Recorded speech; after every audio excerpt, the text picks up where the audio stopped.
Olá, iniciando mais um videocast do canal Justiça e Amazônia. Eu estou aqui ao meu lado com a doutora Bruna Cury e doutora Maísa Correia, queridas amigas da advocacia, duas mulheres que estão aí na militância dos fóruns criminais, cíveis do nosso estado e que têm uma situação advocatícia peculiar, eu vou chamar assim, um escritório só de mulheres, não é isso? Então, eu queria ouvir, Bruna, Maísa, como é essa experiência de vocês? Por que um escritório só de mulheres? Como é que funciona isso? Fala aí um pouquinho pra gente. Bom, Saf, primeiro eu quero agradecer o seu convite. É um prazer, uma satisfação estar aqui com você e também com os seus telespectadores. Estar aqui com a minha sócia, com a Maísa, amiga e irmã. Já temos aí mais de 20 anos de parceria, mais de 20 anos nessa caminhada. E o escritório formado só por mulheres, ele surgiu há 12 anos, 10, 12 anos, né, Maísa? Na faculdade ainda, a ideia. Mas de direito, digamos assim, né? É mais recente. 12 anos. Vocês se conhecem desde a faculdade? Nos conhecemos Na na faculdade. em 1999. Mas passamos no vestibular muito jovens. Ninguém vai perguntar a idade aqui. Não, não é sem cálculos, por favor. Então, essa ideia, ela surge, na verdade, por uma vontade de nós sermos protagonistas das nossas histórias. Então, assim, sabe, quando eu iniciei a advocacia, eu já iniciei na advocacia criminal, sempre atuei só na advocacia criminal, e comecei primeiro num escritório formado por homens, né? Um escritório, na verdade, liderado por um homem, um famoso advogado criminalista do estado do Pará, e fiquei lá durante 4 anos. Mas eu comecei a sentir o seguinte, que quando você trabalha com um homem que já tem um certo nome, você fica sempre à sombra dele. Então, na verdade, se eu continuasse lá, ou em qualquer outro escritório que fosse liderado por um homem, eu estaria sempre assim, eu seria a Bruna que trabalha com o fulano, eu não seria a Bruna Cury. Então, eu sempre quis ter o meu nome reconhecido. Eu queria ser reconhecido como a Bruna Cury, advogada criminalista. O nome na placa, né? O nome na placa, é mais ou menos por aí. Quando eu falo que surgiu, bom, boa tarde. Obrigada também. Eu estou aqui a convite da Bruna e teu, obviamente, mas mais até em deferência à minha sócia, sabe? Eu tenho que te pedir desculpas por isso, porque ela sempre me cobra esse tipo de postura de aparecer mais e não tenho muito hábito. Mas, enfim, vamos lá. Eu falo dessa questão do surgimento da ideia desde os bancos da faculdade, porque era um anseio nosso, era engraçado como os professores perguntavam o que a turma, o que queria fazer, sempre tinha quem vai fazer concurso? E, curiosamente, sempre eu e a Bruna dizíamos que queríamos advogar, e era um percentual mínimo da turma que queria advogar. E a maioria homens. E a maioria homens, a maioria maciça da nossa turma era de homens, o nosso curso era noturno, e de pessoas mais velhas também, que brincadeiras à parte, realmente passamos muito jovens no vestibular, e eram pessoas mais velhas, e maciçamente homens. Então, assim, aí comecei a estagiar já no primeiro ano da faculdade, num escritório liderado por homens, somente por homens, não havia uma liderança feminina, não havia uma mulher que tivesse alguma expressividade dentro daquele ambiente, uma ambiência assim muito masculinizada. E fiquei me questionando sempre, mas como é que pode? Nunca tem uma mulher que lidere isso. E assim, era numa época que a gente não tinha tanta informação sobre o assunto. Não era tão evidente, não era tão falado, né? Era uma coisa mais... Já existia, mas não da forma como hoje está posta. Mas a gente sabe, né, que o mundo ele é mais difícil para as mulheres. Um processo histórico aí que ninguém tem como negar, no qual vários direitos foram sendo conquistados, a mulher passou a assumir os espaços públicos, espaços privados também nos negócios, né? Eu perguntaria para vocês, no mundo do direito, a nossa região mesmo aqui, é mais difícil advogar como mulher? Em que aspectos? Quais são as barreiras que ainda existem? A gente sabe que é difícil para a mulher em tudo. Mas no direito, nessa advocacia que é uma profissão tão masculinizada, né? Fala OAB, é a Ordem dos Advogados do Brasil, né? Como é advogar sendo mulher? Como é se construir uma liderança feminina na advocacia? Quais são as dificuldades hoje? É bem difícil, sabe? Assim, hoje em dia, as dificuldades já diminuíram, mas ainda existem. Mas no começo, logo da carreira, elas são muito, muito difíceis. Porque, assim, primeiro, porque você é mulher. No meu caso, segundo, porque você advoga numa área que a maioria dos advogados são homens, que é a área criminal, que hoje já tem várias mulheres. Mas quando eu iniciei a advogar na área criminal em 2004, eram pouquíssimas as mulheres assim que a gente conhecia, que ouvia falar. Então a gente ouvia falar na doutora Ivanilda Pontes, ouvia falar na Marilda, que era da Defensoria, mas eram poucas, né, que eram assim expoentes, que nós sabíamos, né, pessoas que eram notadas, vamos dizer assim, pela sociedade. Então, é assim, é uma profissão que você sempre tem que se superar, porque a cada momento você tem que mostrar que você tem tanto conhecimento quanto o homem, tanta competência quanto ele, diligência, que você realmente consegue dar conta do recado. E isso, às vezes, é muito difícil de passar, até porque a maior parte da clientela é masculina. No criminal, a maior parte da minha clientela é masculina. São poucas mulheres que eu tenho na minha cartela de clientes. Então, você sempre tem que se posicionar para o homem como uma mulher que você tem conhecimento, que você tem diligência e que você vai conseguir, sim, resolver o problema dele. Então, isso é muito difícil, isso não é fácil para a gente. E a gente nota, às vezes, por exemplo, a questão da cobrança de honorários.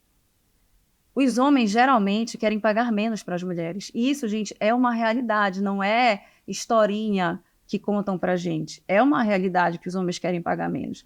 Eu tive uma experiência há pouco tempo no nosso escritório. Duas experiências, na verdade. Uma, que a pessoa queria me contratar, mas achou que os honorários estavam muito caros. E ele virou para mim e disse o seguinte: olha, Bruna, mas eu consigo contratar o fulano de tal por esse preço. Um grande advogado daqui. Aí eu disse, poxa, que legal, então você pode contratá-lo. Como Porque se eu ele não pudesse, vou. como se ele pudesse ser caro só porque ele é homem, né? Só porque ele é homem, entendeu? E aí você falou, não, tudo bem, então fica à vontade, você estará em ótimas mãos, né? Um excelente profissional, fique à vontade. Depois acabou que ele me contratou, entendeu? A gente ficou na negociação, acabou que ele me contratou. E eu não tive que baixar realmente o preço como ele queria, até porque não iria fazê-lo, até em função da resposta que ele me deu. Tu imaginas como é isso para ti, né? Tu receberes uma resposta dessa, dizendo, não, mas olha, eu posso contratar aquele homem ali, né? Então, quer dizer, eu não vou te pagar isso, porque eu poderia pagar para ele, né? Isso daí. E isso acontece sempre a pessoa dando exemplos de homens, e não de mulheres, né? Porque tem a fulana, tem a ciclana, não. É o homem. Então, a referência é o homem. Então, se eu posso pagar tanto para um homem, para ti, eu não quero pagar isso, para ti eu quero pagar menos. Porque eles sempre, a maioria, não são todos, lógico, óbvio, mas tem algumas pessoas que acham ainda que as mulheres devem ganhar menos do que os homens. Você é sempre nadando contra uma corrente. Sempre. Né, Sempre nadando contra uma corrente. Complicado. Sempre. Na área empresarial, assim, o principal gargalo é que eu sempre tenho que oferecer alguma coisa a mais. Em paralelo, quando eu olho os escritórios de colegas, eu gosto muito de números, então é uma característica minha. Eu gosto muito de analisar números, de analisar planilha. E isso é uma coisa, é um serviço que eu sempre penso que eu poderia oferecer em paralelo e poderia cobrar por ele, esse tipo de análise que eu faço. Mas eu não consigo. Porque normalmente é o diferencial pelo qual eles me contratam. E é um diferencial que normalmente o advogado não tem. Que, em geral, as carteiras de advogado não têm, porque normalmente os advogados não são muito afetos a números. Então, eu sinto a necessidade de me aprofundar, inclusive, nisso. Seria uma coisa que qualquer colega homem cobraria em apartado e acaba sendo a razão pela qual normalmente eles me contratam, eles nos contratam, e não necessariamente deveria ser dessa forma. Uma outra coisa que a gente vê muito, que eu e a Bruna vivemos muito na pele, durante a construção da nossa carreira, foi essa questão da maternidade, da vida em paralelo, da vida pessoal, porque você não basta que você seja boa tecnicamente, você tem que parecer boa tecnicamente, você tem que ter mais credibilidade, você tem que fazer muito mais para conseguir amealhar os clientes. Então, a gente tinha uma coisa que eu me ressinto muito hoje, quando nós engravidávamos, a gente não falava. Que aí o cliente pode É. achar que você não vai dar E atenção. exato. A gente Porque entre não uma mulher falava. grávida e um homem que não, não- está grávido, nem vai precisar cuidar de um bebê, Então, acho que a gente não falava Deus o nunca. livre. E Só assim, sabia quando tava aquele barrigão assim que não tinha mais não como tinha mais esconder. esconder. Aí o cliente via E que a tava gente grávida. sempre ali, meio que na defensiva, são as microagressões que eu li recentemente um livro a respeito disso, mas assim, as microagressões que a mulher sofre. A gente não falava, era uma coisa absolutamente velada e errado. Por que eu não posso engravidar? Por que eu não posso me afastar do trabalho um tempo? E nós não nos afastávamos. A primeira audiência que eu fiz, meu filho mais velho tinha 17 dias. É um absurdo. Eu hoje em dia me ressinto demais por isso. Não devia ter feito. É uma profissão marcada pela pessoalidade, né? Diferente de outras, né? A gente não é um serviço, não é uma indústria. Então, o cliente quer sempre saber se você está ali disponível e permanente ao lado Não sei. da coisa. E aí, terrível essa questão da gravidez, né? Terrível. E aí pode gerar a leitura de que Não, você tem que a trabalhar até o advogada último dia. vai se distanciar.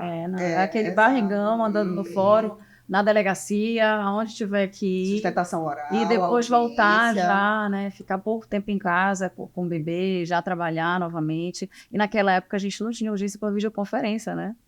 A gente não tinha essa facilidade toda de trabalhar de casa. Então tinha que sair de casa realmente, tinha que ir para o escritório, tinha que ir ao fórum fazer audiência, tinha que ir à delegacia. Então ia grávida até a última semana já para parir com aquela barriga enorme e logo o filho nascendo deixa em casa e já tem que trabalhar realmente. Mas acho que isso também é uma característica da mulher, né? Nós temos muita força, muita obstinação, nós temos foco naquilo que nós fazemos e gostamos, claro, porque se nós não amássemos advogar, com certeza não faríamos dessa forma. Não ia aguentar tanta diversidade. Não. Tem que ter amor ao que faz. E como é, no caso, em termos de ambientação do escritório de vocês? Um escritório só de mulheres.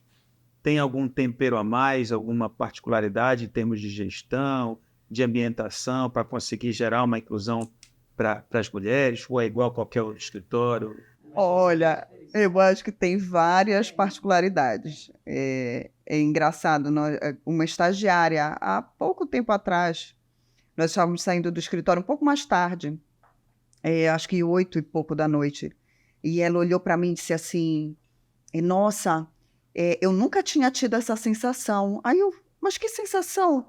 Aí ela, de tal, me sentir sempre segura, de que eu vou sair do escritório um pouco mais tarde, que eu estou com a minha chefe e que eu não vou ter um problema eventualmente com o meu namorado de achar que eu estou fazendo, que alguém está me assediando ou qualquer coisa assim, e me sentir bem nesse ambiente. E eu acho, sinceramente, não conheço a tua gestão, não sei se a tua gestora aqui é uma mulher ou não, mas eu acho que nós temos uma gestão mais humana e mais feminina, realmente.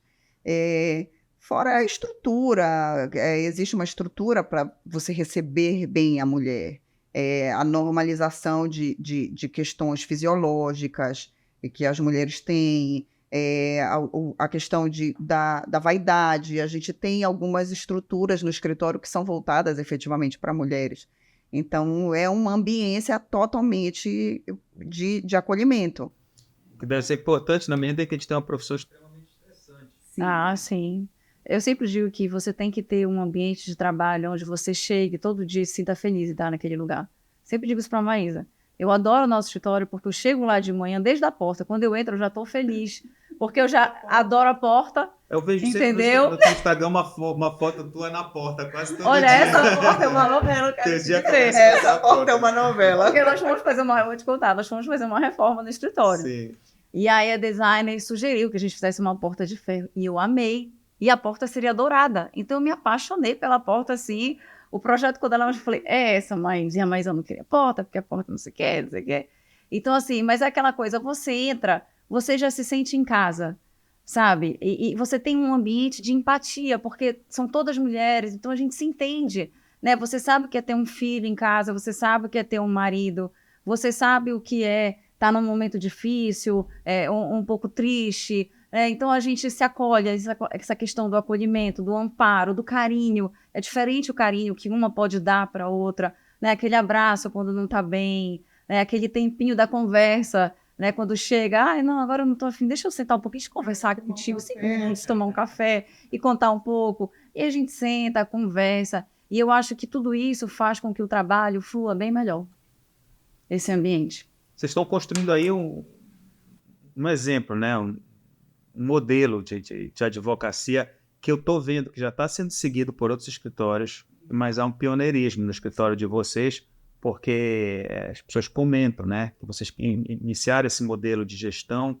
e o escritório de mulheres, e hoje já tem outros, né, que seguem como um modelo, né, de ser um escritório feminino. E quais são os planejamentos, considerando que vocês estão nesse pioneirismo, são exemplos, são vitrine em relação a esse modelo de gestão? Como é que está o planejamento de vocês para o futuro, já que vocês têm essa responsabilidade aí, carregam essa responsabilidade nas costas?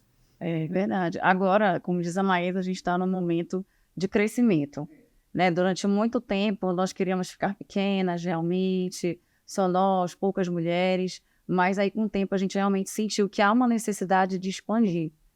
E a Maísa gosta muito de gestão, então acho que ela pode até falar melhor do que eu sobre isso.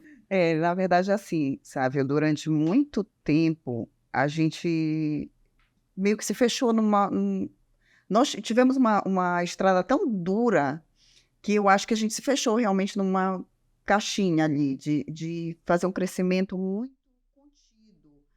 Uma demanda reprimida, efetivamente, nós tínhamos.